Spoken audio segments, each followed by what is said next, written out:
बिस्मिल्लाहिर्रहमानिर्रहीम। दज्जाल और उसका खुरूज। दज्जाल दजल से मुश्तक है, जिसके मानी करीब के हैं। इसका असल नाम साइफ, बाप का नाम साइद, माँ का नाम हुतबा उर्फ कुतामा है। अहद रिसालत माब सल्लल्लाहु अलैहि वसल्लम में बमुकाम तय, जो मदीना मुनव्वरा से 3 मील के फासले पर वाक़या है, चहार शुम्बा के दिन बवक्त गुरूब आफ्ताब पैदा हुआ है।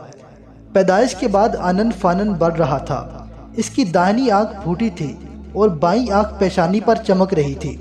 वो चंद दिनों में काफ़ी बढ़कर दावा खुदाई करने लगा। सरवरे कायनात सल्लल्लाहु अलैहि वसल्लम जो हालात से बराबर मुतला हो रहे थे, उन्होंने जनाब सलमान फ़ारसी और चंद सहाबा कराम को लिया और बमुकाम तय जाकर इसको तबलीग करनी चाहिए। इसने बहुत बुरा भला कहा और चाहा कि हज़रत पर हमला कर दे, लेकिन आपके साहब ने मुदाफ़त की। आपने उससे ये फरमाया था कि खुदाई का दावा छोड़ दे और मेरी नबूवत को मान ले। उलमा ने लिखा है कि दज्जाल की पेशानी पर बखत यज़दानी अल काफिर बिल्ला लिखा हुआ था और आँख के डेले पर भी काफ फे और रे मरकूम था। गर्ज ये कि आपने वहाँ से मदीना मुनव्वरा वापस जाने का इरादा किया। दज्जाल ने एक संगे गिरा जो पहाड़ की मानित था, हजरत की राह में रख दिया। ये देखकर हजरत जिब्राईल अलैहिस्सलाम आसमान से आए और उसे हटा दिया। अभी आप मदीना पहुँचे ही थे कि दज्जाल लश्कर अजीम लेकर मदीना के करीब जा पहुँचा और हज़रत सल्लल्लाहु अलैहि वसल्लम ने बारगाह आहदियत में अर्ज़ की, खुदाया इसे इसी वक्त के लिए महबूस कर दे जब तक उसे ज़िंदा रखना मकसूद हो। उसी दौरान में हज़रत जिब्राईल अलैहिस्सलाम नाजिल हुए और उन्होंने दज्जाल की गर्दन को पुश्त की तरफ से पकड़कर उठा लिया और उसे ले जाकर जजीरा तबरस्तान में महबूस कर दिया। लतीफ़ा यह है कि जब जिब्रील अलैहिस्सलाम उसे लेकर जाने लगे तो उसने ज़मीन पर दोनों हाथ मार कर तहत सरा तक की 2 मुट्ठी खाक ले ली और उसे तबरस्तान में डाल दिया। जिब्रील अलैहिस्सलाम ने सरवर कायनात सल्लल्लाहु अलैहि वसल्लम के सवाल के जवाब में कहा कि आपकी वफ़ात से 970 साल बाद ये खाक आलम में फैलेगी और उसी वक्त से आसार क़यामत शुरू हो जाएंगे। पैगम्बर इस्लाम सल्लल्लाहु अलैहि वसल्लम का इरशाद है कि दज्जाल को महबूस होने के बाद तमीम दारमी ने, जो पहले नसरानी था, जजीरा तबरस्तान में बचश्मे खुद देखा है। उसकी मुलाकात की तफसील किताब सियाहुल मसाबी ज़हरतुर रियाज सही बुखारी सही मुस्लिम में मौजूद है। गर्ज ये कि अक्सर रिवायात के मुताबिक दज्जाल हज़रत इमाम महदी अलैहिस्सलाम के ज़हूर फरमाने के 18 योम बाद खरूज करेगा।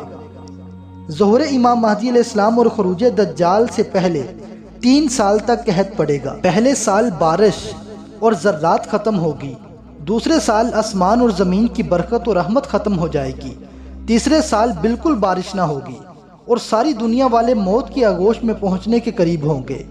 दुनिया जुल्म जोर इस्तराब परेशानी से बिल्कुल पुर होगी। इमाम महदी अलैहिस्सलाम के ज़हूर के बाद 18 ही दिन में कायनात निहायत अच्छी सतह पर पहुँच चुकी होगी। नगाहे दज्जाल मलून के खरूज का गुलगुला उठेगा। वो हिंदुस्तान के एक पहाड़ पर नमूदार होगा और वहाँ से बावाज़े बुलंद कहेगा कि मैं खुदाए बुजुर्ग हूँ, मेरी अतात करो। ये आवाज़ मशरक़ व मगरब में पहुँचेगी। इसके बाद 3 योम या बरवायत 40 योम इसी पर मुकीम रहकर लश्कर तैयार करेगा। फिर शामो इराक से होता हुआ असफ़ान के एक कुरिया यहूदिया से खरूज करेगा और उसके हमरा बहुत बड़ा लश्कर होगा, जिसकी तादाद 70 लाख मरकूम है। जिन दो परी शैतान इनके अलावा होंगे। वो एक गधे पर सवार होगा जो उबलक रंग का होगा। उसके जिस्म का बालाई हिस्सा सुर्ख, हाथ पाँव ताजानु स्याह, उसके बाद से सुम तक सफ़ेद होगा। उसके दोनों कानों के दरमियान 40 मील का फासला होगा।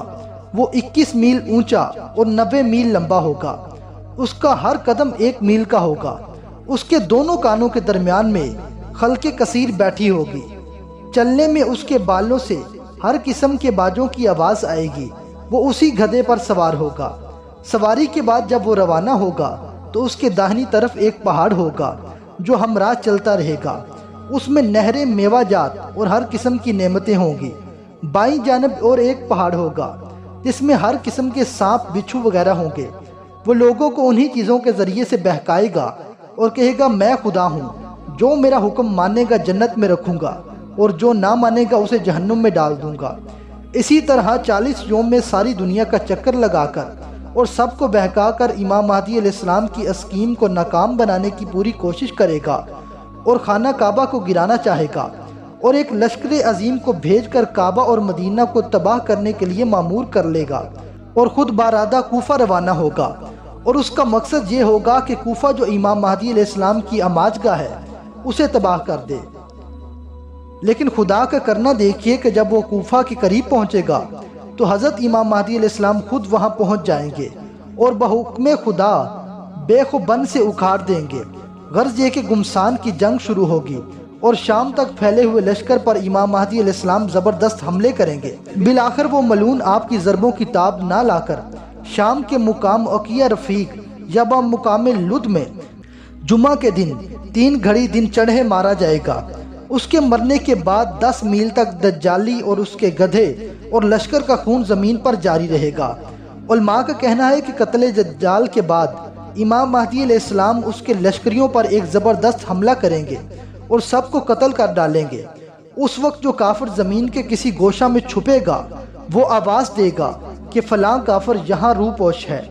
इमाम महदी अलैहिस्सलाम उसे कत्ल कर देंगे। आखिरकार ज़मीन पर कोई दज्जाल का मानने वाला न रहेगा।